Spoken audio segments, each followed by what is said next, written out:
Tour. Well, it's a lovely rainy day here in Toronto. Snow all piled up, but I'm on my way. I'm on my way to the Scotland Yard. I'm on my way to watch Spurs. And like I said, really looking forward to meeting Brian Ireland very, very shortly. Bit of a walk, thankfully. One of my mates is going in my direction, so I'll be getting a lift most of the way, which is absolutely outstanding. And then yeah, let's just hope for a good performance today. It really needs to be one after the embarrassing, not result, but embarrassing performance against Middlesbrough. Listen, in the FA Cup, these things happen. These things will happen with the magic of the FA Cup. And I understand that, yeah, it's annoying, but what is embarrassing is that performance. And today there has to be a performance to rectify that huge wrong. Hello roadies, it's Brian Ireland here. I'm just on my way to the pub. Gonna go watch Tottenham Hotspur play Everton at Tottenham Hotspur Stadium. Meeting Mr. Brian Daigle down there for the first time. He's been gone for a while. I'm looking forward to hanging with him.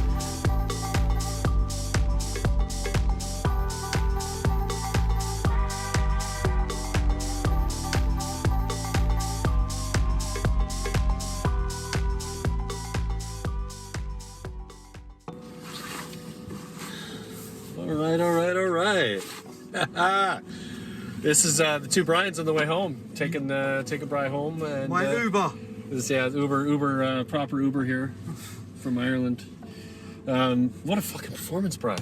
What a fantastic performance. And like I said, Everton were going to play very, very closed off, sit deep, not let us have the ball, and it's going to be a very, very tough game. Yeah, imagine that. It was funny conversation Brian had. You'll obviously it'll be in the edit. You'll have watched it. I said there's going to be a lot of goals, and bloody hell, there were a lot of goals. Of course, they didn't score any, which was fantastic. Not even a shot on target. Not a single shot on target from Everton. Yep. Who stuck out for you from a Spurs perspective? I mean, it was a good team performance across the board. Without a shadow of a doubt, a massive shout goes to Decky. Yeah, he was unbelievable. He was today. Fantastic, wasn't he? It was a unreal performance from him. I just was blown away on a regular basis by his touch on the ball, his football brain. Again, we have talked about this quite a bit. It was unbelievable.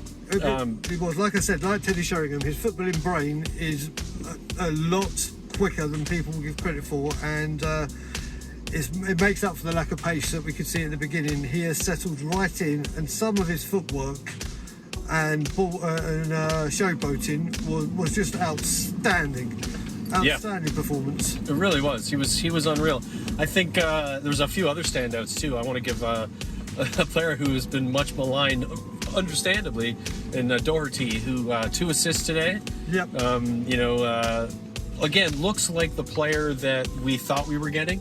Correct. When it came to when we brought him from Wolves, really, just on the front foot, creative thinking, a step ahead a little bit. Really fun to watch. Well, something's happened since the Leeds game, because obviously the Leeds game he got his first goal and assist. Until he went off against Middlesbrough, I thought he was our brightest player. Yeah. And today he just looked like he was playing with a freedom. I think the introduction of Bentancur as well, with it's undeniable, isn't it? Bentancur. His composure on the ball it's incredible, and just gives the whole team a lift, because they know they've got time to breathe, relax. But yeah, Doherty was very, very good today. So that's now 3 assists and a goal. Yeah. In his last 2 Premier League games, which is absolutely nuts, especially from a position that, and again, I say for good reason, everybody in our community, in the Spurs community, has been just calling for his head, saying, get him out. We don't have a right back or a right wing back that can play at this level, and he just didn't look like it in this game and in the previous couple before it. He's looked really good, really good, not in a oh, he's good enough way, and I think there was a little bit of that. Oh, it's good enough, it's better than we've seen. He was good today. Like, it was a good right wing back performance. Do you think there's anything to be taken, though, that we should consider, though, how bad Everton were in this game? Oh, They were absolutely shocking. I mean, like I said, that Gordon who went down very, very easily is a feisty little player and tried everything he could, but they are a complete disjointed mess. They really, really are. And I knew they were in trouble, but I didn't really accept how much trouble they could possibly be in until I just saw what I witnessed. It was dreadful. Dreadful. And this is the thing. So when it comes to Spurs, right? Like we know how to beat Spurs. Like teams who are recognized, and especially teams like who are in the sort of position Everton are in now, fighting for relegation, the Burnleys of the world, know how to beat Spurs or know how to make Spurs really uncomfortable. Sit deep, hit them on the break if you get the opportunity, and just stifle them as much as you possibly can. And they didn't even try to stifle. I mean, it was just ridiculous. The chances that were created, and I think we had 6 shots on goal. And scored 5. And scored 5 in the first half, or 4. It was like 5 and 4 in the first half, and we got 1 in the second. It was just absurd. I can't remember a team being that porous, except for like a couple games ago when we played Leeds. Yeah, I mean, well, if you look at it, the difference though between those types of teams, right? If you look at it, I think until the first goal, you could hear the atmosphere in the stadium was dead. It was quiet. It was very quiet. Post Middlesbrough, right? Yeah, exactly. And it didn't look. It looked like we were just cancelling each other out. And then obviously, once the first goal went in, Everton had to come out a bit more. Yeah. And then as soon as they came out, that was it. Because you want a match just like that, we've now got players with intelligence like Kulusevski and Bentancur. Lovely interchange with Son and Kane. It's going to happen. It's going to happen. Their whole game plan went to pot after 14 minutes. Getting that first goal, it was 13 minutes in. That was a massive goal. That goal for sure. It really was. And you look at the goal. Great build-up play. Great ball by Ben Davies. Oh, what a ball! But I tell you what. Again, that ball from Sessignon, when he's running onto the ball. Gentle Ben. Love Ben. When he's running onto the ball. Yeah. And he doesn't have to check in. Ryan Sessignon has a fantastic delivery. Yeah, it's true. What a finish by Michael Keane. What a finish! Yeah. What it really was. It's a bit funny that it started from an own goal, right? Yeah, I mean it was. Let's face it, Kane was sliding in, and the defender's got to do it, but I don't think he was trying to aim direct at goal. So that was 1-0, and then obviously the second goal should follow shortly after. Yeah. Some beautiful play again. Kane involved. Decky. Decky is the right. Gee, you got it right. I've got it right. I've been saying that getting it right and getting it wrong. Yeah. And then obviously Jordan Pickford. Happy birthday, mate. Yeah. Birthday, 200 games. And getting hit for 5. Oh my God! Imagine that happening on your birthday, mate. Well, thankfully my birthday's in June, so it would never happen. So even if I was a footballer, but yeah, I can't think of worse things happening on your birthday than to make an error. You're in Canada. 200 appearances. You're in Canada. We play football in June. This is true. But yeah, it was a great team goal, but Jordan Pickford should have done a lot better. Yeah, for sure. It's nice to see our wingbacks doing those things, though. I think Conte said it in the previous game that before Middlesbrough, when I guess it was the Leeds goal where wingback to wingback, a goal from Sessignon crosses it for Doherty. Doherty scores. He said post game, this is what we want to see. Correct. We want to see these things from our wingbacks. We're seeing it from wingbacks.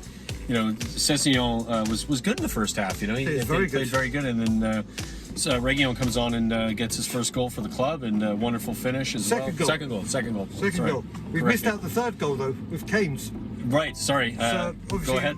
Obviously that broke. Thank God Lloris kicked the ball long. Yeah. Brian, you got to see close quarters what I'm like when we pass the ball short with him about. Yeah, Brian's quite frustrated for everybody watching. Brian's quite frustrated with, and understandably, I think I get sketchy against teams that are good. In that case, and in this case, I didn't feel like we were under the cosh by them at all. Yeah. Like because they hadn't really shown anything. Yeah. Had we been doing that against City or even Arsenal or United, like if that happens next week, I'll be shitting my pants. Yeah. It's just a natural reaction. Yeah. But then obviously, the Kane got put through.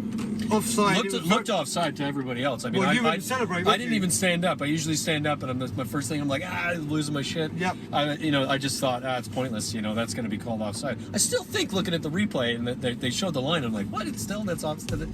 He looked offside to me, but whatever. He Wonderful did. finish. He did. I mean, I didn't. So it was like, yep, he's got to be offside. That looked clear. But obviously, when the lines came up. He was. It's a great finish by Kane. It's a great finish by Kane. Back to his best, isn't he? Oh, Without a shadow of a doubt, and then obviously the fourth goal, like Pierre-Emile Højbjerg at Aston Villa, I was in the toilet for. Yeah. So I can't even comment on the build-up. Wasn't that the third? Wasn't that the fifth goal? That was the fourth. The fifth was Kane's volley. That was there. Oh, that was, you were there for that. Yeah. Well, we missed Sonny's goal too, because Sonny scored one, right? No, I saw something. Did we say Sonny's? No, you Yes. saw it. Did we talk about it? I don't know. Yeah, we talked about the first, second, third. All right. I missed it. Sorry. And now we're up to the fourth, which I'm going to lead you to talk about because I was literally. Yeah, so wonderful move. It was again one-touch football from the midfield, gets it out to Decky. Decky gets the ball across to Doherty, and then Doherty gets the ball across to right through the box, just to top of the 6-yard box. One touch from Reguilon, pops in the net, comfortable. Really nice goal, really good team goal again. Looked like it was going to come to nothing because of the way the cross went on. But again, Everton's defense just in utter shambles. You know, just falling apart in front of you. Just go, holy crap. It was just like Frank Lampard must have been like, what was the last 15 minutes? Even what? Yeah, and it was immediate too. It was like in the first couple of minutes after the half started. So yeah, it was wonderful goals across the board. I mean, obviously the first goal being an own goal. The build-up play was still there. This team, when teams sit deep, it's night and day. Oh. You know, when we play teams like this who sit deep, or who don't sit deep, who are open like Leeds, even like you could even say City, because Man City, they're an open team. Correct. They're just so good, they can be. Yeah. You know, but against a team like us who have enough going forward in the Kane, the Son, and of course now adding Decky to that, because he's, you know, we've got stepped up with him for sure in that position. As much as you might like Lucas Moura or like Lamela, how much he's delivering in the short time he's been here is insane. But the one-touch football, the quality, the movement, we just look a completely different team when the game is open a little bit, even just a little bit. And this game was open quite a bit. Oh, exactly. I mean, when you're talking about Decky for more, like I said, we've got to stop waiting on sentiment. Like I said, Højbjerg's my favourite player, but I was like, apart from Son, Kane, Romero, Lloris, everyone is upgradable. Yeah, that we could actually reach. It's going to be really hard to get somebody better than those players you mentioned. Well, those I don't think you can in their positions right now. Yep.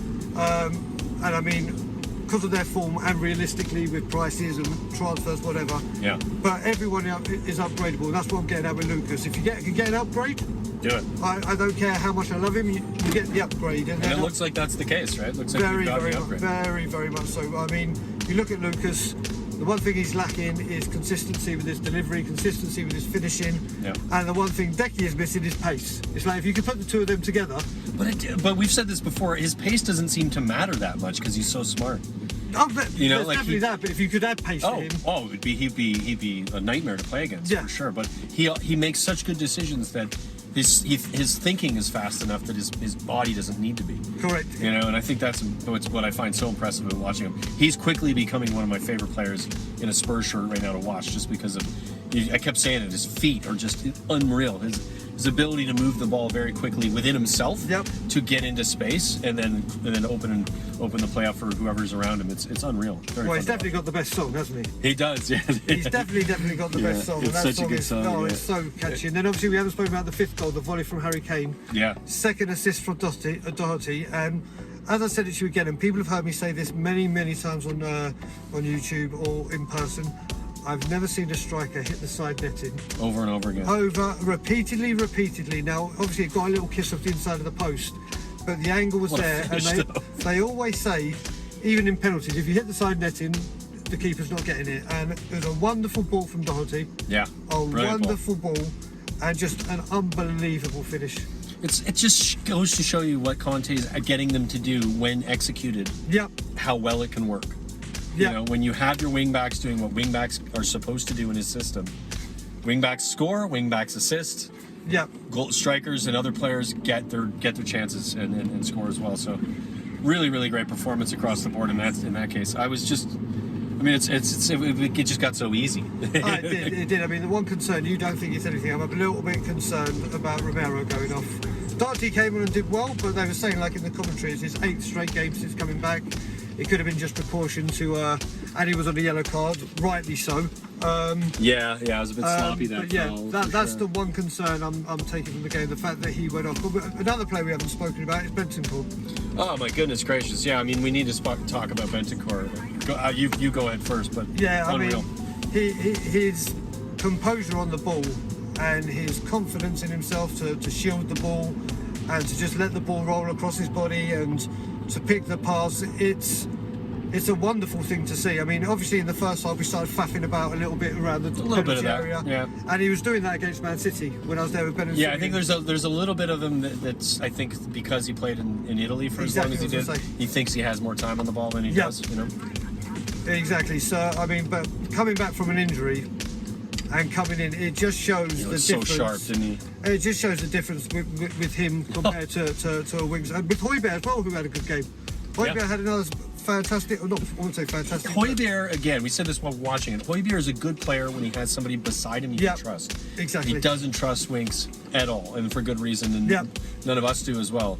I mean, I'm surprised the manager even said that he trusts him initially, but I mean, you go with what you got. You try to breed confidence to some extent.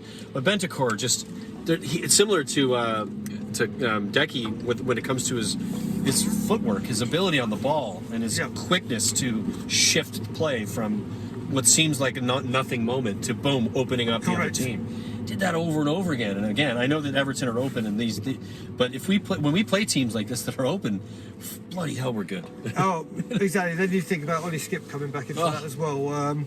Which hopefully will be sooner rather than later, but there's still no word. It doesn't look good unfortunately at the moment. It doesn't, but it's what we've got to do now is obviously take a springboard. This is like we've done this before. We were here against Leeds, we were here against City, we were here against Leicester, and we put in a performance. All of them great performances for whatever reason it may be, but it's a game after that. Yeah, it is, and we got Man United next, and I think the key thing is what I've been saying and what we've been talking about during this match is Man United will be open. They will not sit back against us. Yeah. That is so good for Spurs to get 2 games in a row like that, because we are going to be all over Man United, and they're going to be really uncomfortable. They will, and also they're going to have one eye on revenge for the 6-1 last season. Yeah, and obviously now with these 3 points, the battle for Europe, I'm going to say, because I'm not going to say the battle for full spot. Let's just say the battle for Europe right now. Let's be realistic. Is heating up. It's heating up. But like I said, a performance like this means nothing unless you follow it up. Exactly. Exactly. And this is a time we've got to follow. Like I said, I think it's a Sunday, the game, isn't it? It's Saturday 12:30 our time, 5:30 UK time. Yes, we've got some time to recuperate, recover. I think that's another key thing, mate. Is the time. It's 6 days between games. Another thing I've noticed in the run of games where we've been so inconsistent was it was almost always there was a game 2 or 3 days after the game previous, so you don't get to recover, which is a massive issue when you don't have a deep squad, which we clearly don't, and then you don't have time to form a game plan properly against the team that's coming up, because there's training, the training and the tactical nous that you need to apply is nearly non-existent, or it's incredibly difficult to pull off. And I think in this case against United, it's going to benefit us massively. If I'm United, especially after their performance against City, I'd be very worried about coming against Spurs. I think they'll be really uncomfortable. I mean, I don't know. Of course, nobody knows how things are going to pan out. But I think for Spurs as a team going into that game, that's we can get in behind what we just done and follow it up instead of having to change everything the way you play, which you have to do. Going from City to Burnley is just such a drastic difference in a short period of time to try to adjust. Of course, to that. And now that stat reads when Conte's had more than 5 days to prepare for a game, played 8, won 7, drawn 1. Yeah, says everything. It says everything. And again, if I'm United, I'd be very nervous because that he's going to get on I think this is another reason why he doesn't necessarily have the same amount of success in Europe as you might wish, because he likes to prepare a certain way, and that preparation does take a lot of time. Maybe another reason why he was so frustrated, in his kind of, because he didn't really feel like he could get what he needed to get across. Completely with you with that. I mean, obviously, it all comes down to the depth of the strength. Sorry, depth of the squad and the strength of it, which we know is an issue. But what can we say? Look, 5 goals helps our goal difference. 3 points, which was desperately needed, and something to build on again. Absolutely. Emphatic win, 5-0 against an Everton side who are struggling. A couple more things, the talking points before we sign off. Dele Alli comes on, gets a song sung to him by the Spurs fans. Love him or hate him. I know you and I maybe disagree slightly on this. I like to see those things. he's not with us anymore. It's not accepting mediocrity in any way. It's like, I loved him as a player for a period of time.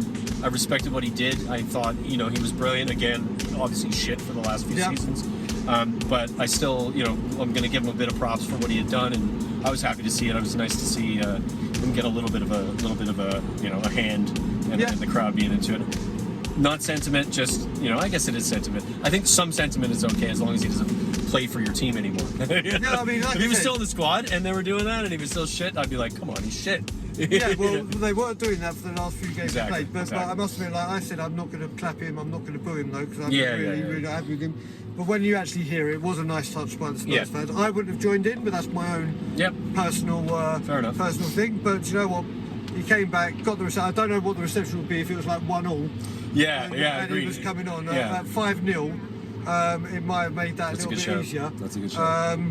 But yeah, do you know what? It is a nice touch. Like, you got to remember, we did that for Saka when he came back for that mind. Similar to, obviously different circumstances, but similar type of idea as to why you would do it. It's heartfelt. It's a player who was good for the club in his prime. Was part of that Champions League run massively, and a good player, and in his pomp when he was playing well. So. No hate for Dele, just glad he's not in our team anymore. Exactly. And what was the final point you wanted? Because you said there was two. I don't think I have one. I think that was it. My apologies. That might have been it.